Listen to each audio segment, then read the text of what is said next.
সৈনিক অধ্যাপক গোলাম আজমকে কারারুদ্ধ করেছিল। সুশাসন প্রতিষ্ঠার কথা বলে গিয়ে তারা আপামর বাংলাদেশের জনগণের অধিকারের কথা বলে গিয়ে তাদের ন্যায্যতা, তাদের স্বৈরশাসন প্রতিষ্ঠার জন্য তারা কারো কোনো তোয়াক্কা না করে নিজেদের মন মতো করে এই বাংলাদেশকে শাসন করেছিল। এই সময়ে সারের দাবিতে যারা আন্দোলন করেছিল তাদেরকে সরকারি বাহিনী দিয়ে গুলি করে হত্যা করেছিল। তারা তত্ত্বাবধায়ক সরকারের আদালে তত্ত্বাবধায়ক সরকারের অধীনে নির্বাচন করে ক্ষমতায় বসে 1994 সালে এই তত্ত্বাবধায়ক সরকারের আইনকে বাতিল করেছিল।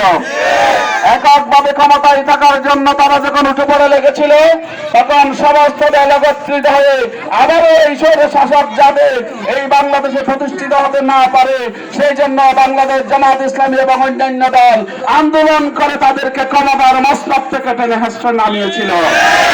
সম্মানিত উপস্থিতি, এরপরে 96 সালের নির্বাচন আমরা দেখে 96 সালের নির্বাচনেও বাংলাদেশে কোন একক দল ক্ষমতা গ্রহণ করতে না পেরে বাংলাদেশ ইসলামীর সমর্থন ক্ষমতার মস্তক বসেছিল। তারা প্রতিশ্রুতি বলে গিয়ে তারা